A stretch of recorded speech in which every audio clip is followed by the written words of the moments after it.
नमस्कार, मैं हूं वैभव नाथ शर्मा और आप देख रहे हैं मेरा YouTube चैनल वैभवन। कि भगवान शिव की पूजा में ऐसी बहुत सी चीज़ें अर्पित की जाती हैं जो अन्य देवी देवताओं को नहीं चढ़ाई जाती, जैसे आक, बिलपत्र, भांग आदि। इसी तरीके से कुछ ऐसी भी चीज़ें होती हैं जो महादेव की पूजा में अर्पित नहीं की जाती, जिन्हें समर्पित करने से भगवान महादेव रुष्ट हो सकते हैं।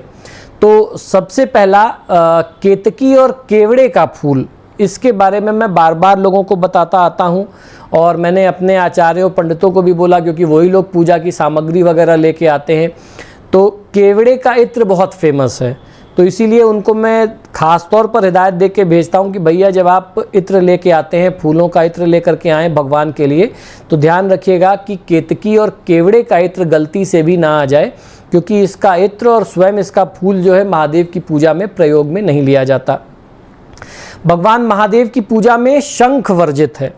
शंख का प्रयोग भगवान विष्णु के लिए बहुत प्रिय होता है। भगवान विष्णु के अभिषेक में शंख का ही प्रयोग किया जाता है, क्योंकि महादेव ने शंखचूड़ नामक असुर का वध किया था, इसलिए शंख भगवान शिव की पूजा में वर्जित माना जाता है। तो कई बार आपने देखा होगा लोग जो है अभिषेक करते हैं भगवान विष्णु का शंख में जल भर करके या शंख में दूध भर के। ये इस तरीके की प्रक्रिया अभिषेक की भगवान महादेव की पूजा में नहीं होती। अगर ऐसा आप करते हैं तो ये भगवान महादेव को नाराज कर सकता है, तो इस बात का आपको ध्यान रखना चाहिए। इसी तरीके से नारियल पानी से भगवान शिव का अभिषेक नहीं किया जाता, क्योंकि नारियल को लक्ष्मी का स्वरूप माना गया। इसलिए सभी शुभ कार्यों में नारियल का प्रसाद के तौर पर ग्रहण किया जाना बहुत आवश्यक होता है।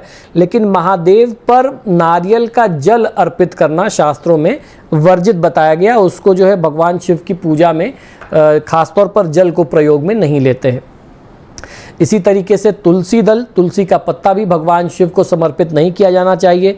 इस संदर्भ में असुर राज जालंधर की कथा बहुत प्रचलित है, जिसकी पत्नी वृंदा तुलसी का पौधा बन गई थी। भगवान शिव ने जालंधर का वध किया था, इसलिए वृंदा ने भगवान शिव की पूजा में तुलसी के पत्तों का प्रयोग न करने की बात कही है।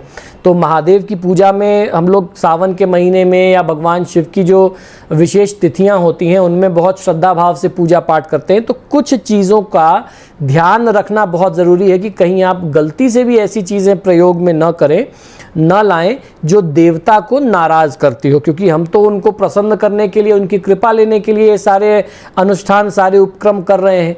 तो ऐसी कोई भी चीज़ें गलती से भी पूजा में सम्मिलित ना हो जाए जो महादेव को नाराज़ करे। तो दोस्तों, आशा करता हूँ कि ये जानकारी आपको पसंद आई होगी, आपको अच्छी लगी होगी। आप सभी से बार बार आग्रह करता हूँ कि जब भी आप मेरे वीडियोज़ देखते हैं तो इनको लाइक और शेयर ज़रूर करें, और आपने अगर अभी तक मेरे चैनल को सब्सक्राइब नहीं किया तो प्लीज़ इसे सब्सक्राइब करिए। इसी शुभकामना के साथ कि आपका दिन शुभ हो, मुझे आज्ञा दीजिए और देखते रहिए मेरा YouTube चैनल वैभवन। हर हर महादेव।